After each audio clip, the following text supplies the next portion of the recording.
Hello, welcome to our lecture, Gram Stain Made Easy, by Biomedicosis 3D Science. Please subscribe for more science nutcrackers. Let's start. Gram staining is a differential staining technique used in microbiology to classify bacteria into two major groups, gram-positive and gram-negative bacteria. It is one of the most important and most frequently performed staining methods in clinical microbiology laboratories. This technique helps laboratory professionals quickly identify bacteria and guide appropriate medical treatment. History tells us that gram staining was developed in 1884 by Danish bacteriologist, Hans Christian Gram. He developed the method while studying bacteria in lung tissue, from patients with pneumonia. His goal was to make bacteria more visible under the microscope. During his experiments, he discovered that some bacteria retained the primary stain, while others lost it during washing with alcohol. This observation led to the classification of bacteria into two major groups, gram-positive and gram-negative, a system still used worldwide today. The principle of gram staining is based on differences in bacterial cell wall structure. The key difference lies in the thickness of the peptidoglycan layer and the presence or absence of an outer membrane. Gram-positive bacteria have a thick peptidoglycan layer, do not have an outer membrane, retain the crystal violet stain and appear purple under the microscope. Gram-negative bacteria have a thin peptidoglycan layer, have an outer membrane, lose the crystal violet stain during alcohol decolorization and take up the counterstain, safranin. They appear pink or red under the microscope. The thick peptidoglycan layer in gram-positive bacteria traps the crystal violet iodine complex, preventing it from being washed away by alcohol. In contrast, the alcohol disrupts the outer membrane of gram-negative bacteria and allows the primary stain to be removed. There are four main reagents using in the gram staining method.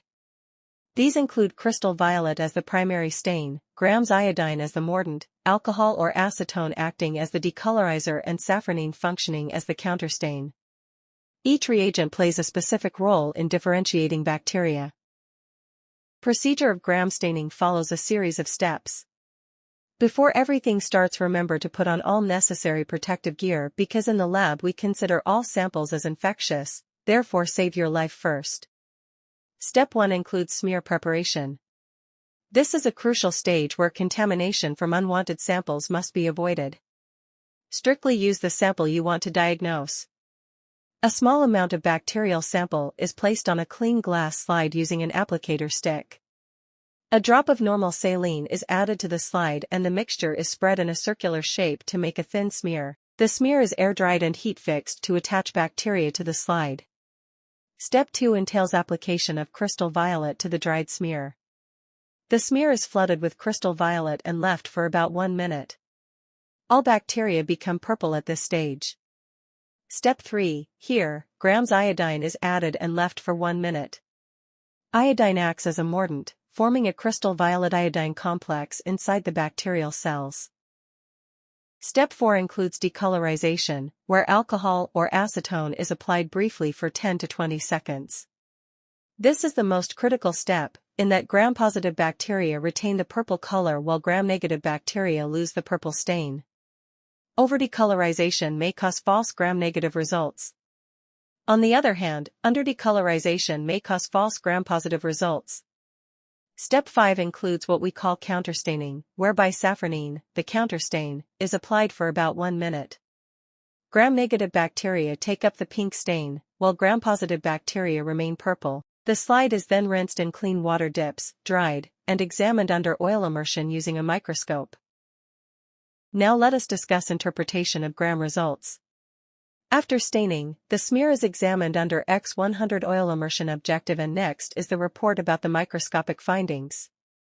Purple bacteria represent the gram-positive while pink to red bacteria represents gram-negative. Please note that in gram reporting, shape is also important. You have to state whether the bacteria morphology is cocci, round bacteria, bacilli, rod-shaped bacteria, or spiral-shaped bacteria. Now your report makes much more sense as both color and shape help in identifying the organism. Clinical significance of gram staining. Usually, gram staining is the first test performed when bacterial infection is suspected. It helps in rapid identification of bacterial presence and early selection of baseline antibiotics. Also, it helps differentiate between types of infections, thus helping clinicians quickly identify the likely type of pathogen and choose appropriate empirical antibiotic treatment. Note that the Gram method gives results within minutes, therefore making it essential in emergencies. Advantages of Gram method. It is a quick and simple method. Cost-effective as it requires minimal equipment. But most importantly, it provides immediate preliminary diagnosis.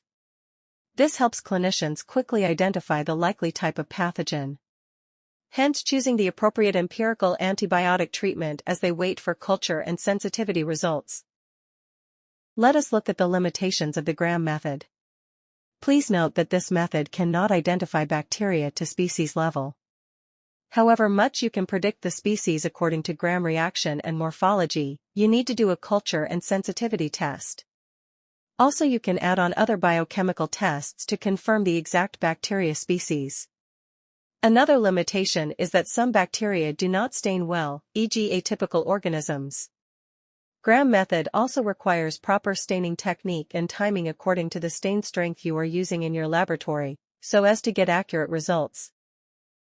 Common errors in Gram method include thick smear. A thick smear prevents proper penetration and decolorization of stains, causing cells to appear falsely gram-positive or giving uneven staining results.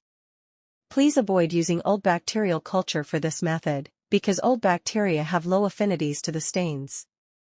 Also, old bacterial culture can lead to incorrect Gram stain results, because aging bacteria undergo cell wall damage and autolysis. This weakens the peptidoglycan layer, causing Gram-positive organisms to lose crystal violet during decolorization, and appear falsely Gram-negative, Gram-variable. Improper heat fixation can distort bacterial cells and damage their cell walls, leading to inaccurate Gram stain results. Excessive heat may rupture the peptidoglycan layer, causing Gram-positive bacteria to appear falsely Gram-negative, while insufficient heat may cause the smear to wash off during staining. Proper gentle heat fixation preserves cell morphology and ensures accurate stain retention. Over-decolorization, under-decolorization, or expired reagents interfere with proper stain retention and contrast, ultimately producing inaccurate Gram reaction interpretation. So in summary, Gram staining is a differential staining technique that separates bacteria into two groups, Gram-positive and Gram-negative, based on cell wall structure. It relies on the ability of thick peptidoglycan layers to retain crystal violet during alcohol decolorization. Developed in 1884, it remains one of the most important diagnostic tools in microbiology today. Thank you for watching. Please subscribe to our channel, as you wait eagerly for the next topic. God bless you.